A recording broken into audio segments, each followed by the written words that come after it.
जिज्ञासु मित्रों, बहुत बहुत अभिनंदन है आप सभी का लाइव चर्चा के इस कार्यक्रम में दिव्य सृजन में। प्रत्येक दिवस 9 बजे यह लाइव चर्चा होती है और किसी न किसी आध्यात्मिक विषय पर, विवेक चूड़ामणि के विषय पर हमारी चर्चा आगे बढ़ रही है। तो उसी विषय पर हम अपनी चर्चा को आगे बढ़ाते हुए अनेकानेक विषयों पर चर्चा करते रहते हैं और उसी श्रृंखला में, क्योंकि श्रृंखलाबद्ध ही यह कार्यक्रम चलता है, तो आज का जो विषय है वह संपूर्ण कर्मों का नाश कैसे होता है। संपूर्ण कर्मों का नाश कैसे होता है, इसी विषय पर आज हम ये चर्चा लेकर आए हैं। विवेक चूड़ामणि के अंतर्गत भी इस विषय पर चर्चा किया जा रहा है, इसीलिए विषय लिया गया है और समाधि रहस्य से ही संबंधित है। परंतु दूसरे भी ग्रंथों में कर्मों के नाश की बात की गई है।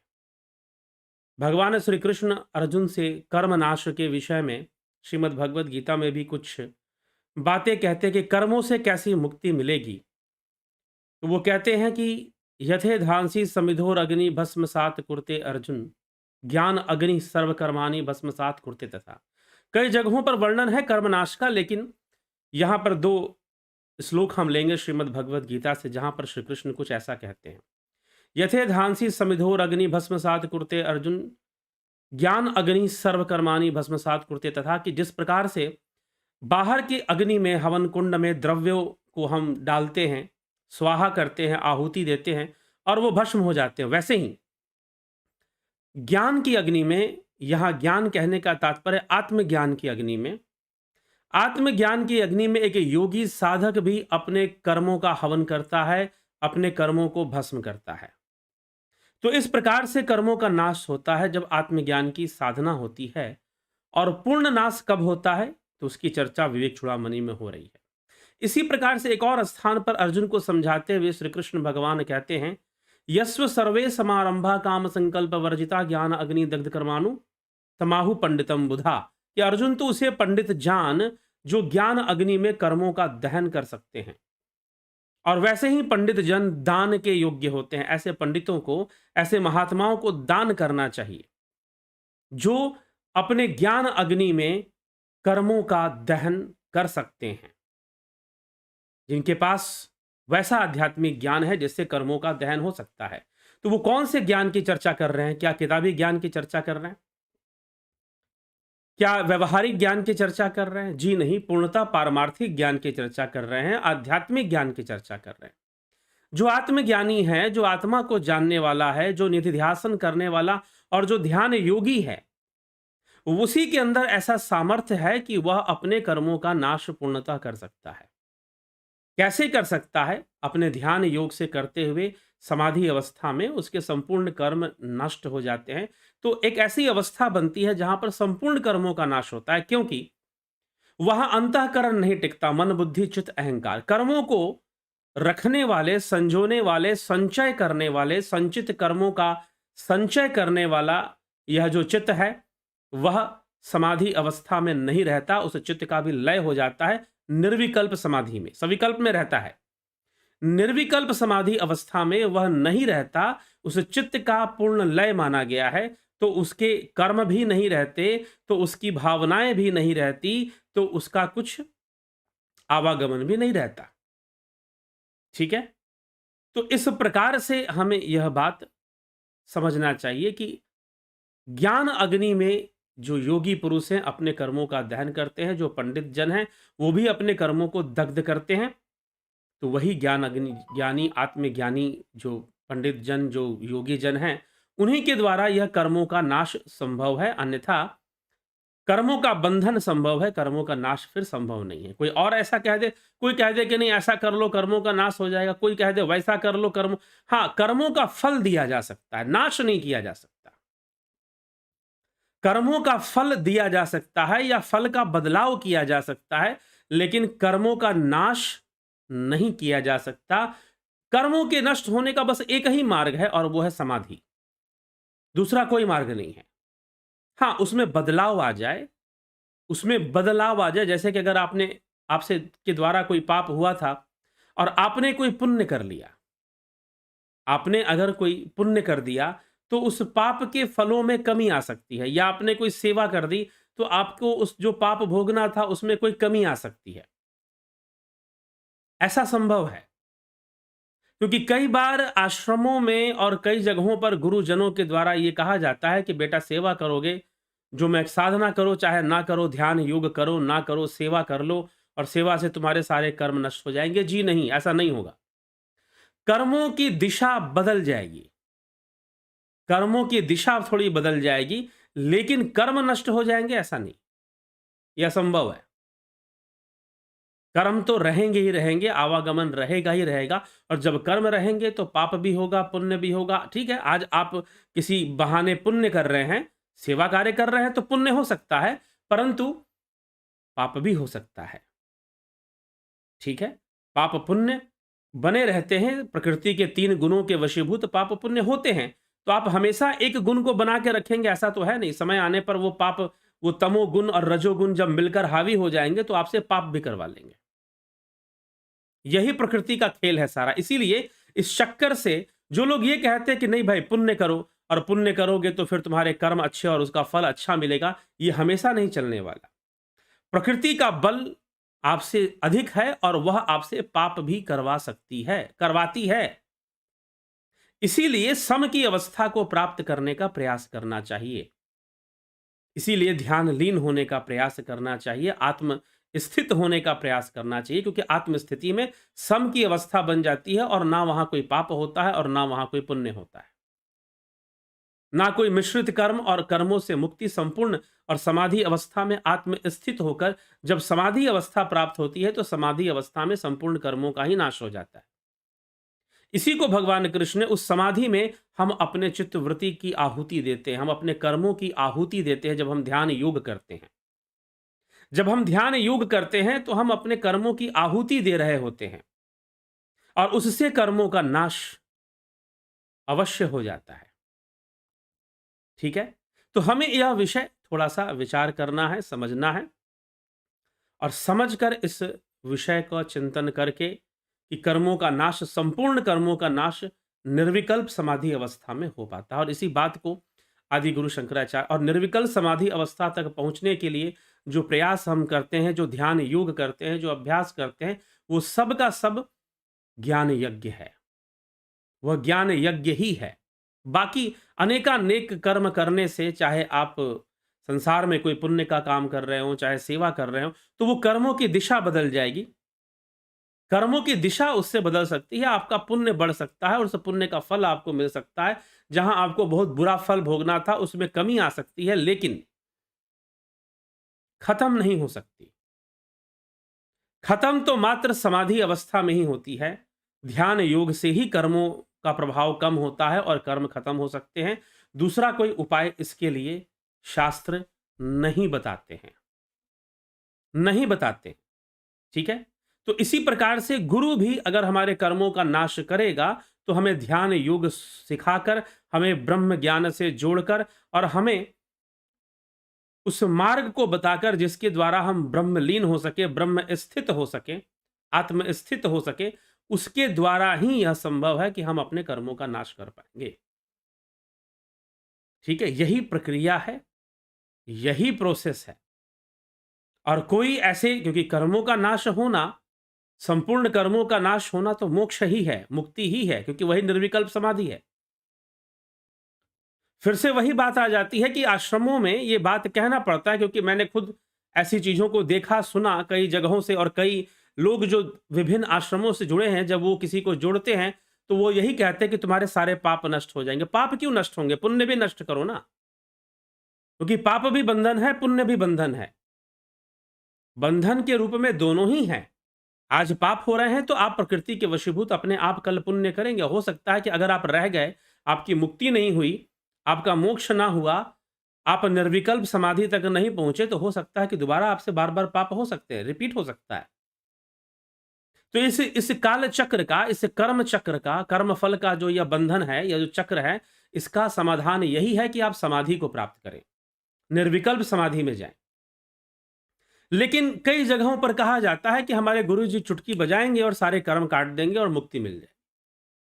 हमें तो कुछ करने की जरूरत नहीं है, हम तो बस गुरु की शरण में आ गए हम तो बस गुरु की शरण में आ गए हैं और अब बस अब कुछ नहीं है, अब तो गुरु जी चुटकी बजाएँगे और हमारा मोक्ष होगा, हमारी मुक्ति होगी। तो इस तरह की जो भाषा है वो सिर्फ़ आपको भ्रमित किया जा रहा है। ऐसा लिखना चाहिए था आदि गुरु शंकराचार्य को, ऐसा लिखना चाहिए था महर्षि पतंजलि को कि ऐसे चुटकी बजाई जाएगी और आपकी मुक्ति हो जाएगी। पता नहीं वो क्यों लिखना भूल गए। शायद आजकल के गुरुजी लोग उनसे ज़्यादा जानकार और विद्वान हैं, इसीलिए वो बोलते हैं कि हम चुटकी बजाएँगे और तुम्हारी मुक्ति हो जाएगी। जी नहीं, कहीं हाँ, सद्गति हो सकती है। मान लो कि कोई आपसे पुण्य करवा रहा है, आपको अच्छे मार्ग पर ले जा रहा है, तो उसकी सद्गति हो सकती है। उसकी सद्गति हो सकती है, पुण्य कर्मों के वशीभूत उसकी सद्गति होगी, लेकिन मोक्ष सद्गति नहीं है, मोक्ष पुण्य गति नहीं है। हाँ, उससे एक मार्ग प्रशस्त होगा, एक अच्छे रास्ते पर चलने का मार्ग ज़रूर प्रशस्त हो रहा है, परंतु जो मोक्ष की अवस्था है, वह मात्र योग के द्वारा निर्विकल्प समाधि को प्राप्त कर ही संभव है। बाकी सब अपने अच्छे कर्मों का किया हुआ फल, सेवा का फल आप पुण्य के रूप में भोग लेंगे। इतना ही। अगर कोई गुरु जी या कोई आपके गुरु हैं, जो आपको अच्छे कर्म में लगा के रखे हैं, तो उससे आपका पुण्य वृद्धि ही होगा। मोक्ष होगा, ऐसी कोई बात नहीं है। हाँ, ऐसा हो सकता है कि उससे आपके जीवन में कभी कोई बहुत पापों का फल आप भोग रहे हो, तो थोड़ा पुण्य बढ़ा देंगे, थोड़ी सेवा बढ़ा देंगे, तो ग्रह शांति हो जाती है। ग्रह शांति हो जाती है। ठीक है? तो कई चीज़ें हैं। अब जैसे कि ग्रह शांति की बात करेंगे, अगर किसी के ऊपर राहु का बुरा प्रभाव है, तो कहा जाता है कि आप मंदिरों में जाकर साफ-सफाई करिए। आप मंदिरों में जो शौचालय है, उसका साफ-सफाई कीजिए।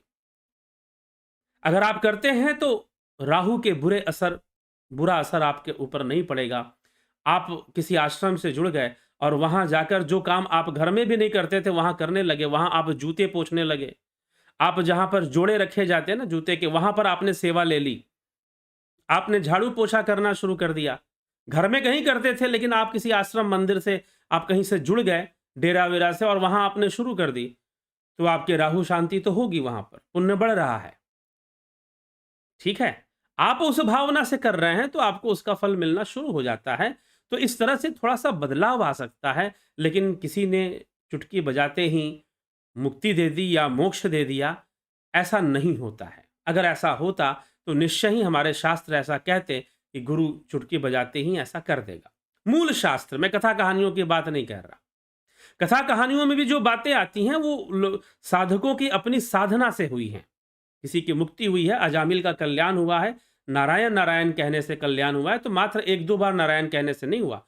पिछले जन्मों और इस जन्म में भी उसने बहुत साधना और बहुत सत्संगति में वो रहा था, लेकिन कुछ समय के लिए भटक गया था। ठीक है? इसी प्रकार से चाहे कई ऐसे हम सुनते हैं, कथाएँ सुनते हैं कि जहाँ पर भगवान ने ऐसे कल्याण कर दिया, तो उनके पिछले अभ्यास, उनकी पिछली भक्ति, उनकी साधना, उनकी तपस्या रहती है, तभी कुछ ऐसा संभव हो पाता है। अचानक से कोई कुछ कर देगा, ऐसा तो नहीं हो सकता। ठीक है? तो इसीलिए हमें थोड़ा-सा सद्गति हो सकती है, मोक्ष नहीं हो सकता। मोक्ष निर्विकल्प समाधि से ही संभव है, और निर्विकल्प समाधि भावातीत अवस्था है, कल्पातीत अवस्था है, क्योंकि निर्विकल्प कहा जा रहा है, वहां कोई विकल्प नहीं है, नो ऑप्शन। कोई संकल्प, कोई विकल्प उस अवस्था में नहीं है, कोई भावना नहीं है, कोई प्रतिज्ञा नहीं है। संपूर्ण भावनाओं का जहां लय हो चुका है, वह भावातीत अवस्था, भावातीतम जो है, वह ब्रह्म, त्रिगुण रहितम है, वो 3 गुणों से परे है। वह जो ब्रह्म है, जो भावातीत है, भावनाओं से परे है, 3 गुणों से परे है, उसकी बात यहां पर कही जा रही है। उस ब्रह्म में लीन होकर निर्विकल्प अवस्था को प्राप्त कर ही मोक्ष होता है और संपूर्ण कर्मों का नाश होता है। उससे पूर्व संपूर्ण कर्मों का नाश संभव नहीं है। हाँ, पुण्य संभव है। अगर पाप कर्म है जिससे दुख मिल रहा था, तो हो सकता है कि गुरु सेवा से, संत सेवा से, या ऐसे ज्ञानियों की सेवा से जो आध्यात्मिक मार्ग पर हैं, जो इस ध्यान योग और कर्म बंधन को काटने में जो इस मार्ग पर हैं। जैसा मैंने कहा, भगवान कृष्ण ने कहा कि यस्य सर्वे समारंभा काम संकल्प वर्जिता ज्ञान अग्नि दग्ध कर्मानु तमाहु पंडितम बुधा। उनको ही पंडित जानो जो अपने कर्मों को ज्ञान अग्नि में दग्ध कर सकते हैं, जला सकते हैं, भस्म कर सकते हैं, नाश कर सकते हैं। ऐसे महापुरुषों की सेवा से निश्चय ही पुण्य का विकास हो जाता है और एक सही रास्ता हमें मिलता है और कर्मों में, पाप कर्मों में कमियां आ जाती हैं, दुखों में कमियां आने की संभावना बिल्कुल रहती है और ऐसा होता है संतों की सेवा से, ऐसे विद्वानों की सेवा से, इसमें कोई संशय नहीं, ऐसे ज्ञानियों की सेवा से। ठीक है, तो यह विषय हमें स्पष्ट कर लेना चाहिए। लेकिन जो मोक्ष है वह पूर्णता कर्मों का जब संपूर्ण नाश हो जाएगा, संपूर्ण कर्मों का जब नाश होगा, और वह कैसे होगा, तो आदि गुरु शंकराचार्य पूरी प्रक्रिया बता रहे हैं कि आवरण शक्ति के नाश से, विक्षेप शक्ति के नाश से, जब ये दोनों शक्तियों का नाश हो जाएगा और अंतःकरण का लय हो जाएगा आत्मा में। अंतःकरण क्या है? मन बुद्धि चित्त अहंकार, इनका लय आत्मा में हो जाएगा, तो फिर कुछ भी नहीं बचेगा, चित्त नहीं बचेगा, चित्त में संस्कार नहीं बचेंगे, संचित कर्म नहीं बचेंगे, कुछ भी फिर नहीं बचेंगे, और उस समय संपूर्ण कर्मों का नाश हो जाने से मोक्ष हो जाएगा, निर्विकल्प समाधि हो जाएगी। ठीक है, ये बात आदि गुरु शंकराचार्य यहां पर समझा रहे हैं विवेक चूड़ामणि के अंतर्गत कि कैसे संपूर्ण कर्मों का नाश होता है, तो परमात्म तत्व की कैसे प्राप्ति होती है, वो ये भी उन्होंने कहा। और उसी की श्रृंखला को आगे बढ़ाते हुए वो कहते हैं, अतीव सूक्ष्म परमात्म तत्वम न स्थूल दृष्टिया प्रतिपत्तुमर्हति समाधि नात्यंत सुसूक्ष्म वृत्त्या ज्ञातव्य मार्येरति शुद्ध बुद्धि भी। परमात्म तत्व अत्यंत सूक्ष्म है, उसे स्थूल दृष्टि से कोई भी प्राप्त नहीं कर सकता। इसीलिए अति शुद्ध बुद्धि वाले सत्पुरुषों को उसे समाधि द्वारा अति सूक्ष्म वृत्ति से जानना चाहिए। ठीक है, उसे अति सूक्ष्म वृत्ति से जानना चाहिए। यथा सुवर्ण, जिस प्रकार सोना, यथा सुवर्ण पुटपाक शोधितम त्यक्त्वा मलम स्वात्म गुणम संरक्षति तथा मनः सत्व रजस्तमोमलम ध्यानेन संत्यज्य समेति तत्वम। जिस प्रकार अग्नि में शुद्ध किया हुआ सोना संपूर्ण मल को त्याग कर अपने स्वाभाविक स्वरूप को प्राप्त हो लेता है, उसी प्रकार मन ध्यान के द्वारा सत्व रज तम रूप मल को त्याग कर आत्म तत्व, परमात्म तत्व को प्राप्त हो जाता है। निरंतर राभ्या सवशा तदित्थम पक्वम मनो ब्रह्मणि लीयते यदा तदा समाधि सह विकल्प वर्जितः स्वतो अद्वया नंदरसानुभावकः। स्वतो अद्वय आनंद रसानुभावकः। जिस समय रात दिन के निरंतर अभ्यास से, निरंतर अभ्यास जो लगा हुआ है, साधक योगी लगा हुआ, निरंतर अभ्यास से परिपक्व होकर मन ब्रह्म में लीन हो जाता है, उस समय अद्वितीय ब्रह्मानंद रस का अनुभव कराने वाली वह निर्विकल्प समाधि स्वयं ही सिद्ध हो जाती है। जो निरंतर अभ्यास में लगा है, अपने आप को अद्वैत में लीन करने में, आत्मा अद्वैत मतलब आत्मा, अद्वैत मतलब ब्रह्म, परमात्मा, अद्वैत मतलब परमात्मा, तो जो अपने आप को उसमें लीन करने में लगा हुआ है, उस समय वह अद्वैत ब्रह्मानंद रस का अनुभव कराने वाली वह निर्विकल्प समाधि स्वयं ही सिद्ध हो जाती है। जो लगा हुआ है उसके लिए रात दिन निरंतर अभ्यास से परिपक्व होकर मन ब्रह्म में लीन हो जाता है, अंतःकरण ब्रह्म में लीन हो जाता है। उस समय अद्वितीय ब्रह्मानंद रस का अनुभव कराने वाली, अद्वितीय ब्रह्मानंद रस का अनुभव कराने वाली निर्विकल्प समाधि स्वयं ही सिद्ध हो जाती है। इस प्रकार से निर्विकल्प समाधि सिद्ध होती है। और जब निर्विकल्प समाधि सिद्ध होगी तो फिर क्या होगा? आदि गुरु यहां कहते हैं, समाधि नानेन समस्त वासना ग्रंथेर विनाशो अखिल कर्मनाशः अंतर्बहि सर्वत एव सर्वदा स्वरूप विस्फूर्तिर यत्नतः स्यात्। समाधि नानेन समस्त वासना ग्रंथेर विनाशो अखिल कर्मनाशः। अखिल कर्मनाशः, अखिल मतलब संपूर्ण, अखिल संपूर्ण कर्मनाश। इस निर्विकल्प समाधि से, इस श्लोक का अर्थ है समाधि नानेन समस्त वासना ग्रंथेर विनाशो अखिल कर्मनाश अंतर्बहि सर्वत एव सर्वदा स्वरूप विस्फुर्तिर यत्नतः स्यात्। इस निर्विकल्प समाधि से समस्त वासना ग्रंथियों का नाश हो जाता है। समस्त वासना की जो गांठें बनी हुई है ना, जो हमारे अंदर जो वासना की गांठें बनी हुई हैं, जो ग्रंथियां बनी हुई हैं, उन सभी ग्रंथियों का नाश हो जाता है। और उन सभी ग्रंथियों का नाश होने से समस्त वासना त्रय का क्षय हो जाता है। तब वासनाओं के नाश से, यहां पर लिख रहे हैं, तब वासनाओं के नाश से अंतर्बहि सर्वतः एव सर्वदा ग्रंथेर विनाशो, इन वासना ग्रंथियों के नाश से क्या होगा? अखिल कर्म नाश, संपूर्ण कर्मों का भी नाश हो जाता है। फिर बाहर भीतर अंतर्बहि, अंतर्बहि सर्वत एव सर्वदा, फिर सर्वत्र, बाहर भीतर सर्वत्र बिना प्रयत्न के ही निरंतर स्वरूप की स्फूर्ति होने लगती है। स्वरूप, स्वरूप की स्फूर्ति होने लगती है। स्वरूप मतलब ब्रह्म, स्वरूप मतलब आत्मा, स्वरूप मतलब परमात्मा। मात्र उस परमात्मा की ही स्फूर्ति रहती है। स्वरूप की उपलब्धि हो जाती है, स्वरूप में स्थिति बन जाती है। और निर्विकल्प समाधि होने से समस्त अंतःकरण का लय ब्रह्म में, और अंतःकरण का लय होने से समस्त वासनाओं का क्षय हो जाता है। समस्त, क्योंकि वासना और कर्म का संबंध पहले ही आपको विवेक चूड़ामणि की व्याख्या में मैंने बताया। वासना बढ़ेगी, कर्म बढ़ेगा, कर्म बढ़ेगा बढ़ेगा वासना बढ़ेगी, दोनों एक दूसरे के पूरक। वासनाएं कर्म की ओर प्रेरित कर देंगी और कर्म वासनाओं को और बढ़ा देगा। ठीक है, यह प्रक्रिया चलती रहेगी।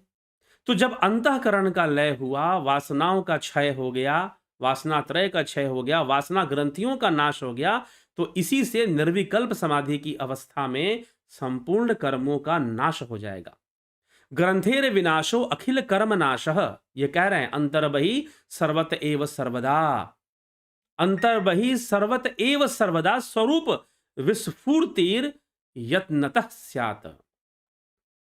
स्वरूप की विस्फूर्ति बन जाएगी, स्वरूप की स्फूर्ति ही रहेगी और कुछ नहीं रहेगा। यहां पर स्वरूप शब्द का प्रयोग हो रहा है, स्वरूप कहने का मतलब परमात्मा, उसकी ही स्फूर्ति रहेगी और कुछ भी स्फूर्ति नहीं रहेगी। ना चित्त रहेगा, ना मन रहेगा, ना बुद्धि रहेगी, ना कर्म रहेंगे, ना संकल्प रहेंगे, ना कोई विकल्प रहेगा। ठीक है, ऐसी अवस्था और संपूर्ण कर्मों का नाश इस अवस्था में होगा। जब तक मन बना है, चित्त बना है, चित्त में भावनाएं बनी हैं, अब वो चाहे भावनाएं, भावनाएं सतोगुनी भी हो सकती हैं, रजोगुनी भी हो सकती है, तमोगुनी भी हो सकती हैं। तमोगुनी अगर बहुत भोग की इच्छा है तो तमोगुनी भावनाएं, ठीक है, तमोगुनी भावनाएं, सतोगुनी भावनाएं, और रजो रजो अगर प्रतिस्पर्धा की इच्छा है कि मुझे ये करना था, दुनिया जितनी थी, ये बनाना था, वो बनाना था, बहुत बड़ा एम्पायर खड़ा करना था, ऐसी जब मन में भावना रहेगी तो रजोगुनी भावना होगी। मुझे गुरु से बड़ा प्रेम था, मुझे ज्ञान से बड़ा प्रेम था, मुझे इससे बड़ा, तो वो भी बहुत अच्छी बात है अगर आपको प्रेम है, लेकिन वो सतोगुनी भावना हो गई।